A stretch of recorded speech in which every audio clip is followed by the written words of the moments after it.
Made with Spoken. Celestial Convergence Dragons of Vacari No. 3 by T.A. McEvoy. Digital narration, performed by multiple digital voices. The chamber was silent, lit only by the slow pulse of violet flame, each hiss a secret breathed into the dark. At its heart, Rhys stood before the brazier that never needed tending. The air around him shimmered, thin as breath yet heavy as judgment. Blackened stone walls, seared by ancient magic, drank the firelight instead of reflecting it, their runes buried beneath layers of soot. From the shadows came a voice that was smooth, ageless, and calm. It carried no gender, no origin, only a weight too deliberate to be anything but power. You know what you must do. The violet glow painted Rhys's skin like war paint. His eyes burned like molten lava beneath the hood of his shadow-dark hair. He inclined his head, graceful, precise. Of course, he said, voice a low thrum of restrained might. The Order will follow me. They already whisper. The shadows shifted not with movement but with intent. And if Radiantus returns? The air contracted, colder, as though the name itself were a wound reopened. It was not merely spoken, it was invoked, carrying the chill of prophecy and the sting of unfinished war. Rhys did not blink. Then I will be ready. I will know the instant the Platinum Dragon sets foot in Lyra'el, and if others come. A shard of crimson flared in his gaze. I will know their names before they draw breath in this realm. He did not voice the rest, though the thought lingered like ash in the air.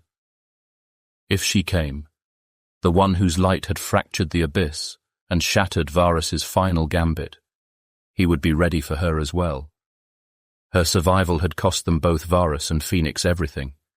It had denied him not only victory, but destiny itself. You will not act unless commanded. Understood. Rhys placed a hand over his chest. It was not loyalty, but strategy. Your faith honors me. I will not fail. The silence that followed pressed close, heavy as a vow sealed in fire. The violet glow dimmed. The voice withdrew. The presence was gone. Rhys did not move. His face betrayed nothing. Yet within, his mind sharpened, like a blade drawn across stone. Every promise he had spoken was another step toward something greater. The Order was only a piece of the game. He aimed for the board itself. Deep inside him, ambition stirred cold, patient, ravenous. Part of him almost wished for Radiantus' return. It would make the victory sweeter. For now he would obey. But when the moment came, it would not be obedience that decided Lyra'el's fate. The grove lay silent, the air steeped in ash and dew. To Vacari it was too quiet, unnaturally so, as though even the grove itself held its breath after the storm. Sunlight filtered through the canopy in fractured golden strands, but even that radiance seemed hesitant. Ember wings drifted like wandering memories, small guardians of fire and remembrance. Their wings shimmered with cinders that glowed but did not burn, each spark no more than the flicker of a candle at a grave. Beneath the scorched branches of an ancient flame tree, its bark blackened by spells and steel, yet stubbornly clinging to life, Valion stood before the brazier that never needed tending. The air around him wavered, thin as breath, heavy as judgment. Gnarled roots curled through the earth like veins that refused to wither. The tree endured. He was less sure of himself. His own resolve felt brittle, threatening to break beneath the weight of truths left unspoken. He fixed his gaze on the sky, where the first stars pierced the veil of dusk. He did not look at the city below. He could not. Aurelia lay silent, still mending. Keisha moved with a new stiffness, graceful, yet a shadow clung to every step. Both had suffered because of him, because of what he had not said, because of what he could not. The words had never belonged to him. The lie had never been his to speak. His jaw tightened. Why, Father? Why did you bind us to Maelgrim? Memory pressed in like cold iron. His father's voice, calm and assured, had spoken of legacy and loyalty in the same breath as sacrifice. Promises made in desperation, bartered with a figure Valion had known only by whispers and dread. Maelgrim Shadow Walker. A pact, sealed in shadow. Whatever power, protection, or favor it had once granted had died with his father. All that remained was the chain. He had not agreed to it. He had not even known. But that did not matter, not to Maelgrim, not to fate. The burden had passed to him, silent and inescapable. I didn't choose this, he whispered, voice brittle. I never chose any of it. An ember wing drifted down, its light falling like a benediction. It perched on a blackened root, wings flickering gold, its glow steady and unjudging. I never wanted to deceive them, he said, still staring at the horizon. I only wanted to protect them, but it wasn't my truth to speak only the weight I carried in silence. The ember wing gave no answer. It only lingered, a fragile ember in a grove steeped in regret. But something deeper stirred, a spark of defiance. Small, fierce, unextinguished. He exhaled sharply. Gylon. The memory rasped with shadow magic, cold and hungry. The prince could be eliminated before his training begins. One less variable, one less threat. And his answer, trembling yet unyielding, no. That had been the first choice he had made for himself, the one line he refused to cross. If nothing else, he could hold on to that.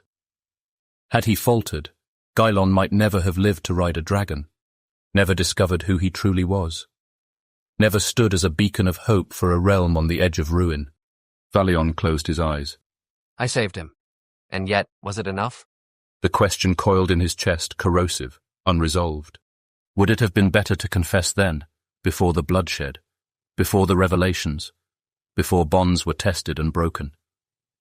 Had his silence ever protected them, or only delayed the inevitable? I should have told them when this began, he murmured. Told Gylon, told Keisha, warned them before the cracks spread. But fear had sealed his lips, shame had nailed them shut. His father had welcomed Maelgrim's shadow into their bloodline, reaped its power, and left only ashes for the rest. None of us gained anything, Valion thought bitterly. Only father. If not for his mother's desperate courage, he might have been consumed by that legacy before he had the chance to resist.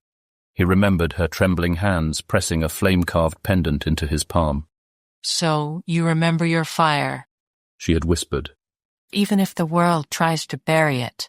The ember wing circled once around his shoulders, scattering sparks, before retreating to the branch. Its glow flared, brighter than before, as though it had heard him. Valion lifted his gaze again to the stars. This time he did not look away. Fear pressed at his ribs, but shame no longer held him. If they hated him for what he had hidden, so be it. He would carry that weight. But he would no longer carry the lie. They deserved more. His shoulders squared. He stepped toward the waiting city, crystal veils, lanterns flickering in the twilight, its spires veiled in fading smoke. This was not a rebellion. This was reclamation. He aimed not for a piece of the game. He aimed for the board itself.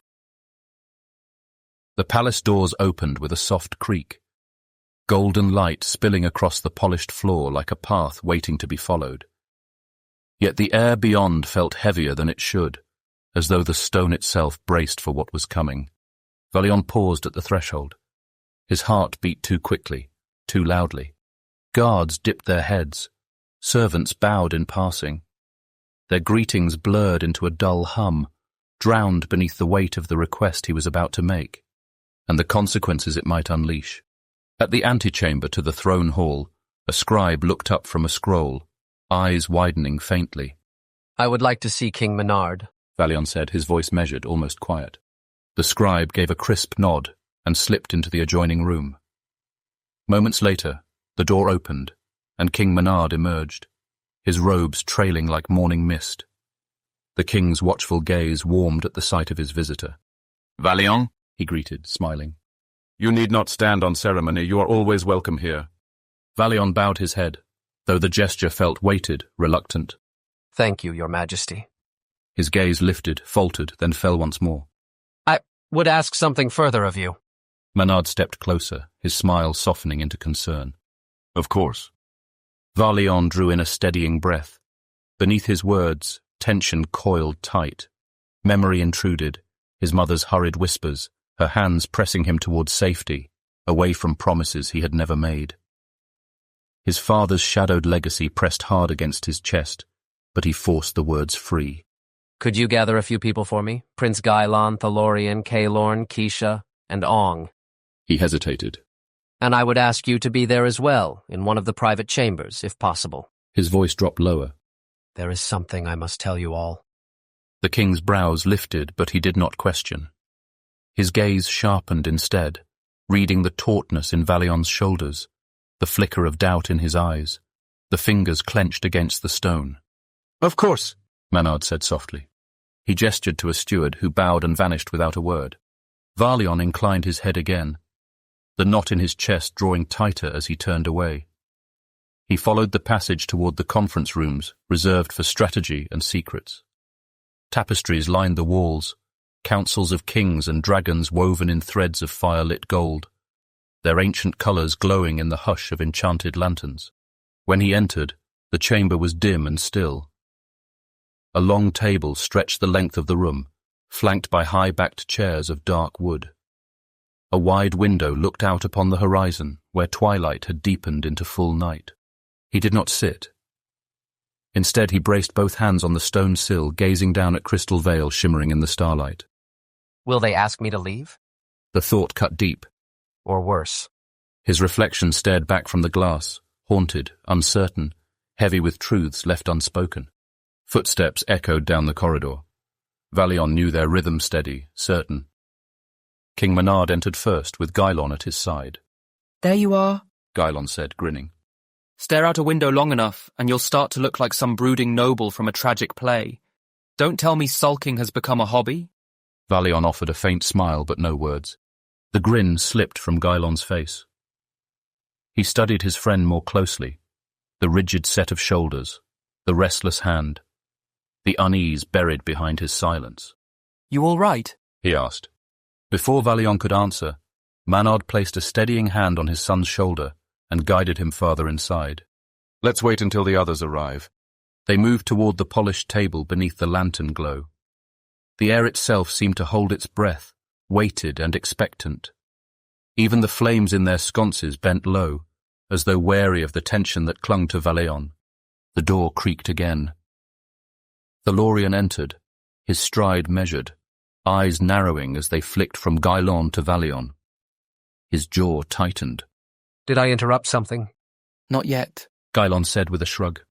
Thalorian folded his arms and took up his place against the wall, silent, watchful. A moment later, Keisha appeared, her step calm yet purposeful, Ong beside her, like a shadow at her shoulder. Behind them came Kaelorn, relaxed in carriage but intent in his gaze, eyes lingering on Valion, as if reading the weight that pressed against him. No one spoke. The chamber, built for strategy and counsel, now brimmed with silence.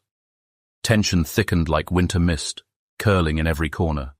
Valion stood at the window, hands braced on the cold stone sill. Torchlight flickered in the glass, gilding his reflection. Beyond, Crystal Vale shimmered beneath the stars. His reflection stared back haunted, uncertain, burdened by truths unsaid. King Manard's voice finally broke the silence, warm yet edged with command. Valion, everyone is here as you asked. What troubles you? Valion turned slowly. His gaze swept the room. Gaelon's concern, Thalorian's guarded stillness, Kaelorn's quiet scrutiny, Keisha's steady encouragement. Last, Ong, his eyes unreadable, his presence unshaken.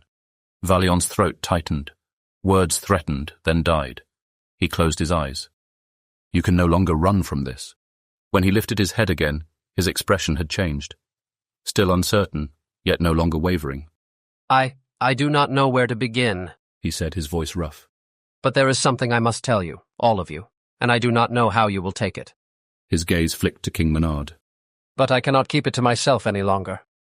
Silence stretched a heartbeat too long. Then Keisha stepped forward, her voice calm, gentle. Take your time, Valion. He looked at her, really looked, and found no judgment in her eyes. Only patience, steadiness. As always, he nodded once, drew a breath. Perhaps it is best to start at the beginning. The hush deepened. Gylon straightened. Thalorian's eyes narrowed. Even Pumpkin, resting near the door, lifted her head. The weight of his words cracked the stillness, just enough to let the storm seep in. I was born outside Felthalor, Valion said. My mother sent me to Etherion, seeking safety for me, but for the first 12 years of my life, my home was outside Felthalor. The ripple of surprise was subtle, no gasps, no outcry, only shifting posture. Thalorian's brow lifting, Gylon leaning forward, Kalon's fingers tightening against his arm. I lived in Etherion until I was old enough to train as a warrior, Ong said, his frown softening. My mother, Seraphina, sent me to Crystal Vale to study under King Manard. He paused, the title catching in his throat before he corrected himself, softer but certain. My father. His voice carried both hesitation and a quiet pride. The weight of truth still new upon him. Leaving her behind was the hardest thing I've ever done. Etherion stood alone then, cut off after the attack on the king.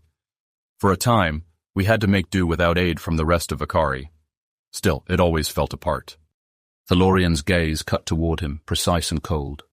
Etherion was once veiled, hidden in distance and shadow, but those days are past.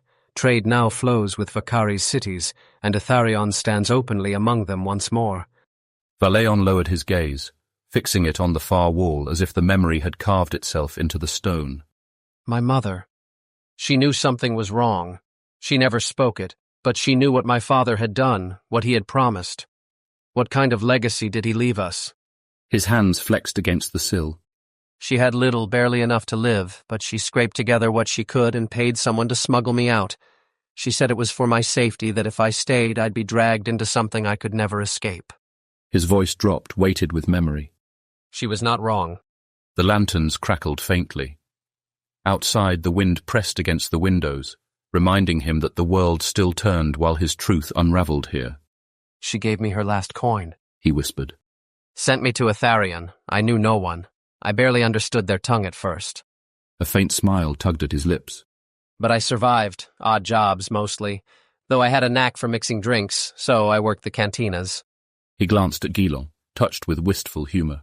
That's where I was when we met. Gylon tilted his head, glancing at Ong before looking back. So, that cantina where Thalorian, Kalon, and I found you was your place of work? Valion nodded. For a moment, amusement cracked the tension. Yes, and the Druki you saw? He accused me of cheating him over a rare vintage. I told him if he wanted to rob someone, he should at least learn what a clean glass looked like. A ghost of a smirk touched his mouth, quickly fading.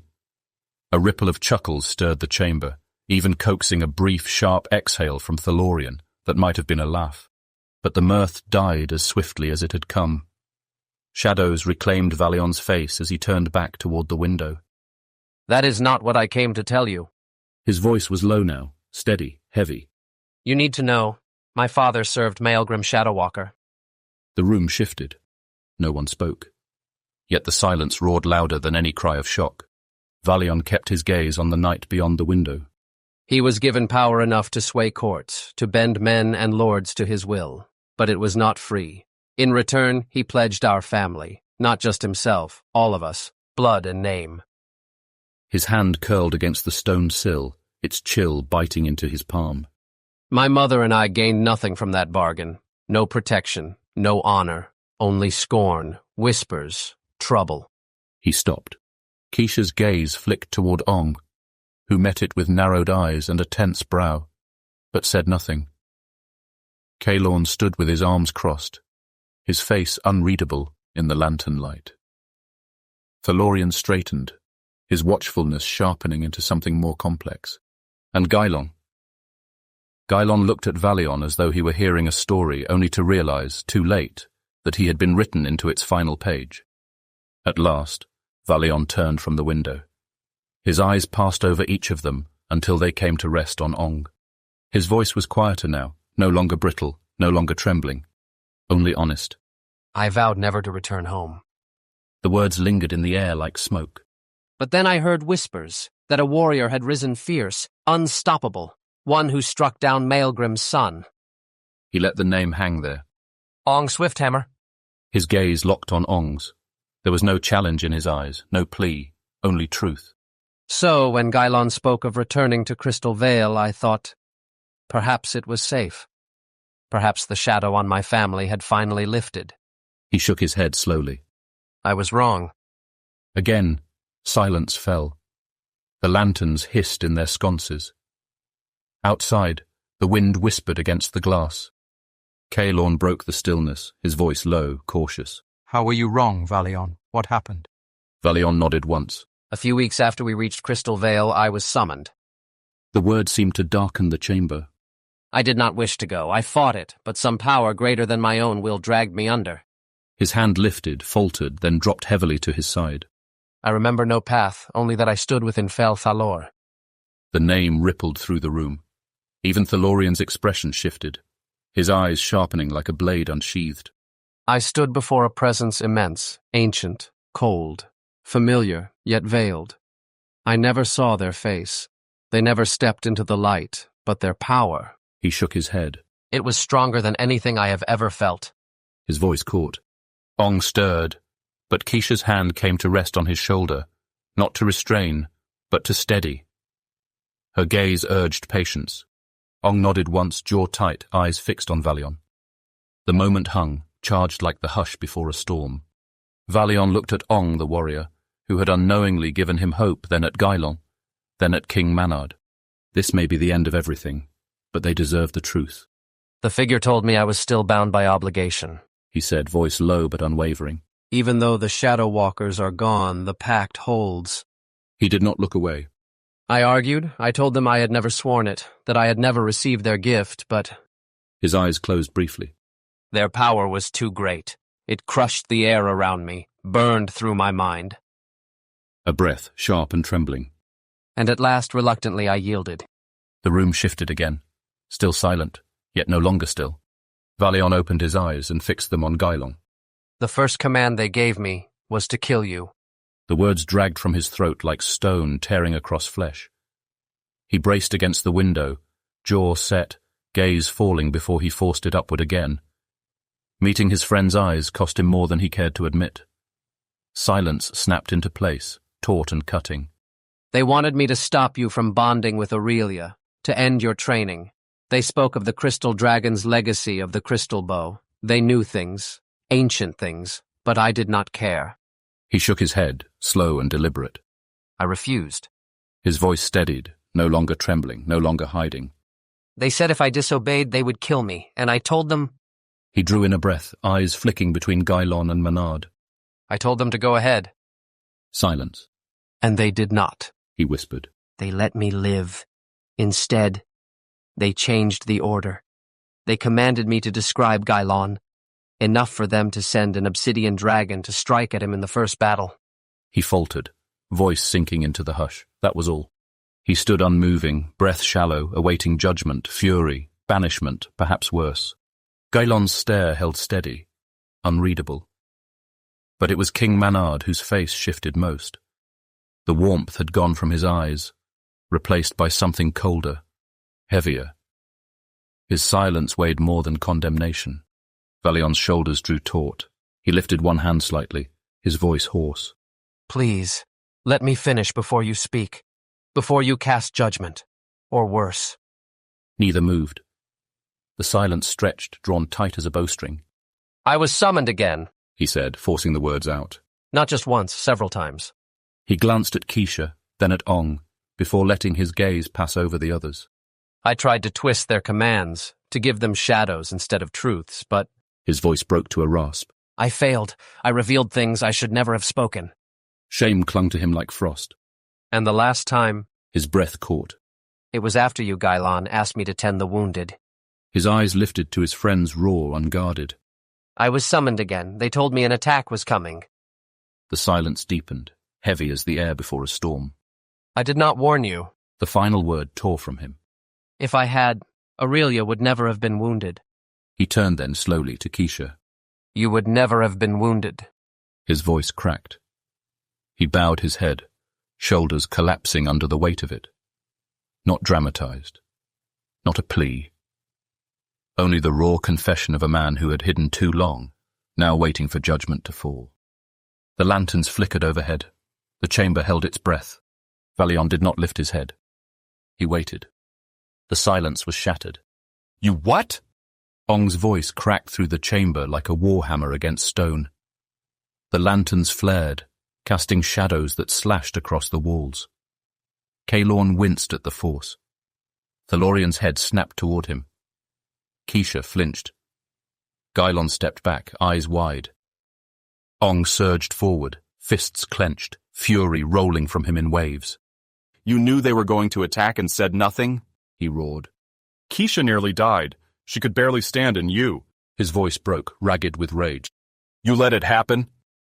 Valion did not lift his head. If anything had happened to her, if she hadn't pulled through. Enough! King Manard's voice thundered, cutting through the storm. Ong froze, chest heaving, but his eyes still burned. The king stepped forward, regal composure stripped away, raw fury kindling in its place. You endangered my son, Manard said, each word cold as steel. You endangered my people, my kingdom. Do you understand what you have done? Valion flinched but did not answer. And worse, Manard pressed, his voice rising. You knew something would happen, and you let it unfold like a coward watching from the shadows.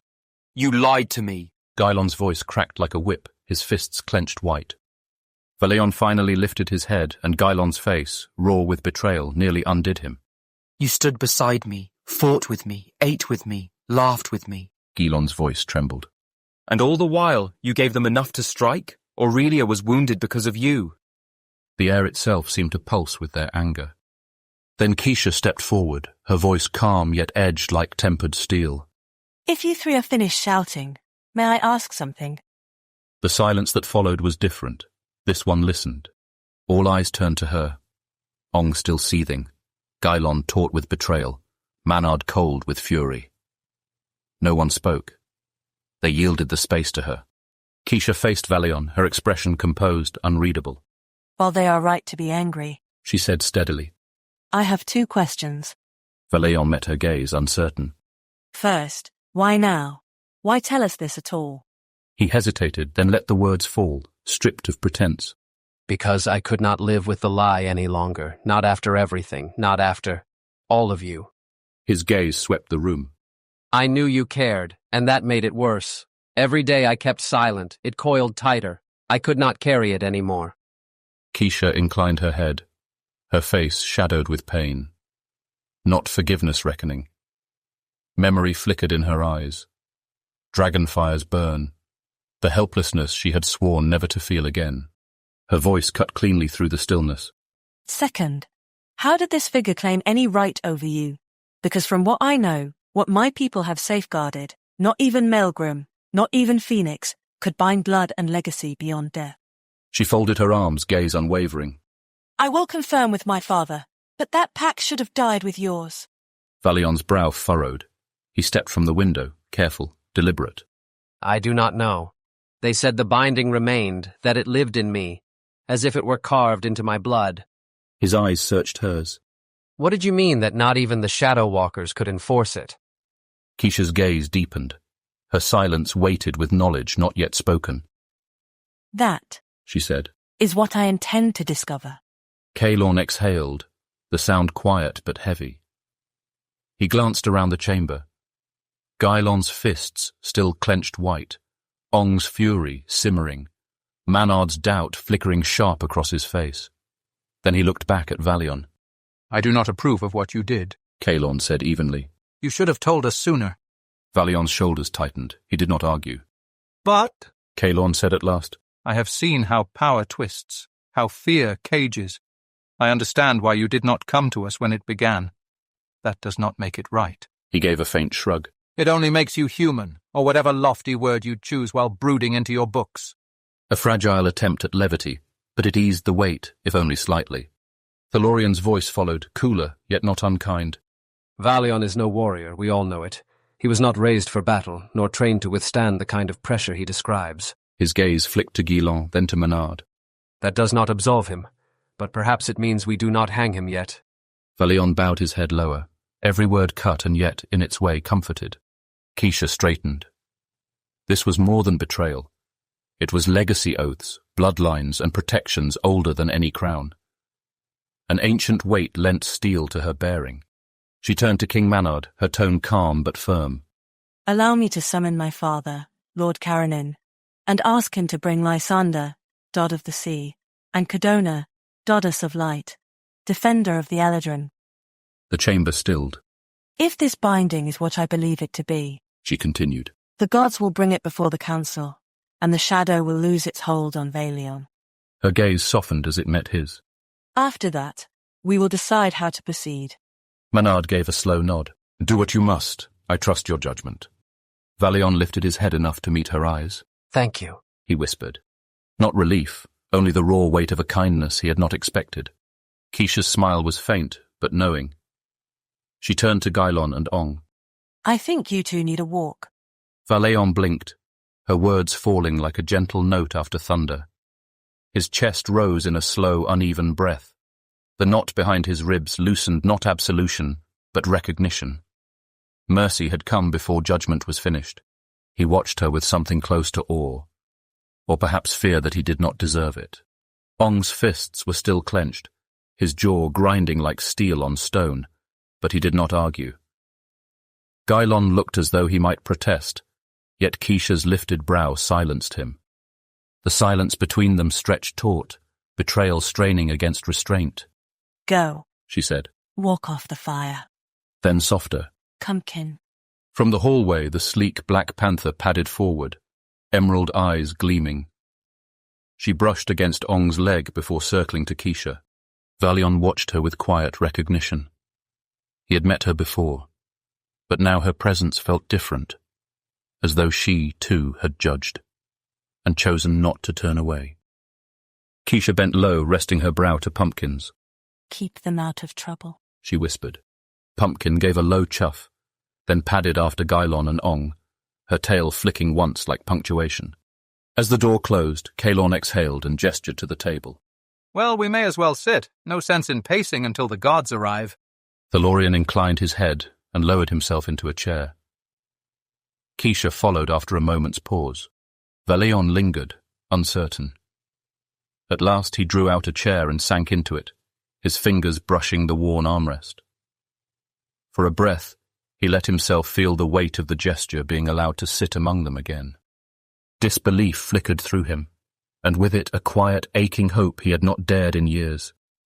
The storm had passed. For now.